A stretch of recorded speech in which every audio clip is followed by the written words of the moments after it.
La rechute avec un PN, que faire lorsque l'on retombe sous emprise? Malgré tous les efforts déployés pour sortir d'une relation toxique, la rechute avec un PN est malheureusement le lot de la grande majorité des victimes. Tant et si bien qu'il n'est pas rare de compter plusieurs épisodes de ce genre pour un même couple. Ceux-ci peuvent donner l'impression que rien ne changera jamais, que tenter une nouvelle libération serait inutile et qu'il serait plus simple de se résigner à son terrible sort. Et pourtant, il est temps de modifier notre regard sur ces revirements de situation et, plutôt que de les stigmatiser, d'en considérer les aspects positifs.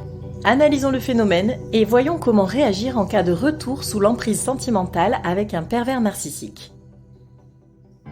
Cette réflexion est tirée d'un article du site internet www.pervers-narcissique.com, dirigé par Pascal Couder, psychanalyste et psychologue clinicien, co-auteur de l'ouvrage de référence La manipulation affective dans le couple, faire face à un pervers narcissique.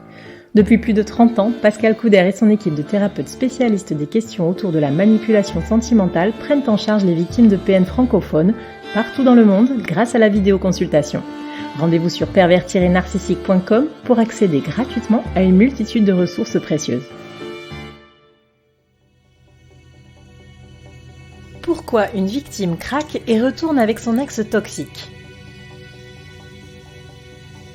En quittant votre bourreau, vous étiez sûr de vous. Plus jamais ça.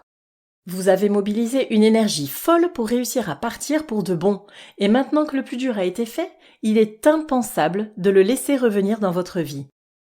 Avec un regard distancé et la tête froide, c'est la logique même. Et vous êtes parfaitement convaincu de votre choix. Oui, mais voilà. La stratégie du manipulateur sentimental est, et a toujours été, de parasiter vos capacités de réflexion par des émois hautement perturbants. Fort de tout ce qu'il a appris de vous et de vos insécurités, de l'état de fragilité émotionnelle dans lequel il vous a laissé et du deuil qu'il vous reste encore à faire, le PN sait bien que vous n'êtes pas dans les meilleures conditions pour tenir une ligne de conduite irréprochable. Et justement, les brèches, les entre-deux, la confusion sont ces voies royales pour s'immiscer dans votre psychisme.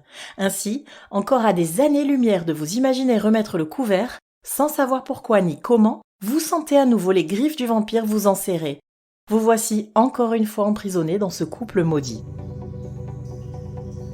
Quand la biologie vous joue des tours.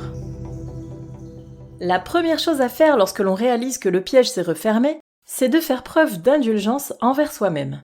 Votre opposant est très doué, et qu'il ait, en apparence, remporté cette manche, ne veut pas dire que vous êtes plus bête ou faible que lui, et que tout est joué d'avance.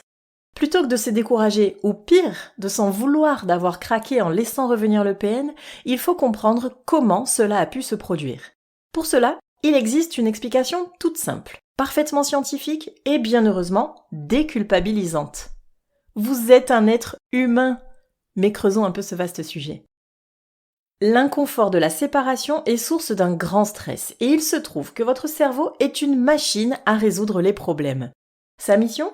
Vous fournir des solutions les plus adaptées et les plus immédiates possibles pour revenir à un état plus acceptable de confort, sans se préoccuper de l'après. Nous savons que la codépendance qui vous a prédisposé à la manipulation sentimentale provoque une sorte d'addiction à l'autre. Le manque affectif vous oblige à chercher des gratifications à court terme, destinées à activer les circuits de la récompense par la sécrétion d'hormones dites du bonheur ou de l'attachement. L'anxiété due à une mauvaise estime de soi au départ cherche un apaisement rapide, en captant par exemple l'attention de l'autre. Vous adoptez ainsi un comportement compulsif dans un premier temps, visant à attiser la convoitise. Celle-ci cède ensuite la place à un sentiment de culpabilité, parce que vous savez que votre action est néfaste sur un plus long terme, ce qui génère à nouveau de l'angoisse, qu'il faudra calmer, et ainsi de suite. Ce n'est ni plus ni moins qu'un cercle vicieux, d'où le caractère répétitif des rechutes avec un PN qui compte en général plusieurs épisodes.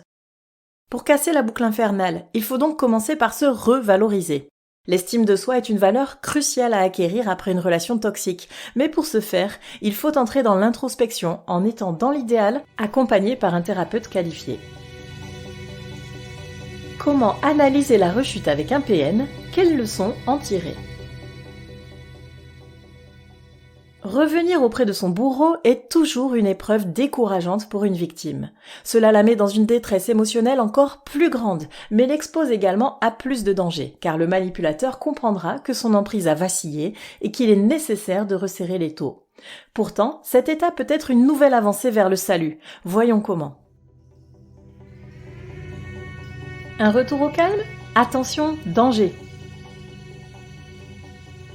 Parmi les aspects négatifs de la rechute avec un PN, les plus courants à gérer à titre individuel sont: d'une part, la culpabilité, comme nous l'avons vu plus tôt, car à l'image d'un addict, vous avez beau savoir que la pulsion à laquelle vous avez cédé est néfaste pour vous, vous n'avez pas réussi à vous en empêcher et cela vous met en échec. D'autre part, la honte, notamment vis-à-vis de l'entourage qui vous a soutenu lors de la séparation et qui tente à jeter l'éponge par incompréhension après un revirement de situation de ce type. D'ailleurs, n'hésitez pas à faire part à vos proches des mécanismes biologiques expliqués plus haut afin qu'ils puissent continuer de vous aider, c'est important. Mais dans la dynamique du couple, le vrai risque est que le pervers manipulateur cherche à se venger. N'oubliez pas qu'il a subi un affront intolérable pour lui lorsque vous l'avez quitté, et ça, il ne l'a pas oublié. Ou peut-être est-ce lui qui vous a abandonné et il revient juste parce que vous étiez en train de passer à autre chose, ce qui l'a froissé. Peu importe. Passé la phase mielleuse destinée à vous ramener dans ses filets, il risque de vous faire payer votre incartade au prix fort, par un redoublement de violence psychologique, voire de violence physique. Restez sur vos gardes et surtout, ne vous avouez pas vaincu. Malgré tout, vous êtes maintenant au courant de sa nature machiavélique, ce qui vous donne un atout de taille. Et si c'était la dernière ligne droite avant la libération ? Il ne faut pas voir le fait de laisser votre PN revenir dans votre vie comme un retour à la case départ. La différence avec les débuts de votre rencontre, c'est que vous l'avez désormais identifié comme étant malade incurable, sans le lui dire bien sûr. Or, ce qui est su ne peut plus être ignoré. En d'autres termes, vous avez ouvert les yeux. Vous êtes donc sur le bon chemin. Si vous avez rechuté, c'est probablement par besoin de validation et non par faiblesse. Par conséquent, inutile de vous auto-flageller. Voyez plutôt le côté positif. Vous avez pris conscience que votre duo est condamné. À la manière d'un chercheur, il vous faut encore une fois vérifier que votre choix de mettre fin à cette relation malfaisante est la seule issue. Vous n'êtes pas masochiste, vous êtes en quête de certitude afin de vous prémunir d'éventuels regrets qui pourraient perdurer et ralentir votre reconstruction. Continuez de vous documenter à travers les nombreux articles, podcasts et vidéos du site pervers-narcissique.com pour mieux connaître les modes de fonctionnement du manipulateur et inspirez-vous des témoignages d'anciennes victimes rescapées que nous avons recueillis. Vous pouvez également intégrer notre groupe Facebook au sein duquel vous trouverez toujours une écoute bienveillante de la communauté. Emmagasiner toutes ces connaissances et éventuellement entamer une thérapie avec un psy en ligne ou en présentiel pour franchir les prochaines étapes avec un maximum de soutien. La fin du cauchemar est proche, vous êtes déjà parti une fois, plusieurs fois, c'est que vous en êtes capable. La rechute avec un PN est un passage quasiment incontournable dans les relations toxiques. Loin d'être un incident de parcours ou un retour en arrière, elle signale avant tout une volonté de s'affranchir qui, bien que perturbée par des mécanismes parasites indépendants de la volonté de la victime, correspond à une vérité profonde. Plutôt que de désespérer et s'en vouloir d'avoir craqué momentanément, il faut s'accrocher à cette envie pour garder le cap vers la libération de l'emprise.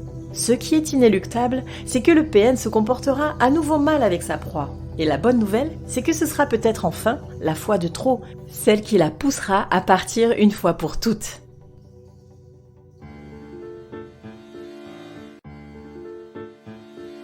N'hésitez pas à vous faire accompagner par des thérapeutes spécialistes des questions de la perversité narcissique. Rendez-vous sur www.pervers-narcissique.com et trouvez-y de nombreux conseils sur comment gérer la séparation, comment gérer l'après, la reconstruction et vous pourrez également rentrer en contact avec un membre de l'équipe. Ne restez pas seul. Merci d'avoir écouté ce podcast. Rendez-vous très prochainement pour un nouvel épisode. N'hésitez pas à vous abonner pour ne rien manquer des prochaines publications. À très bientôt.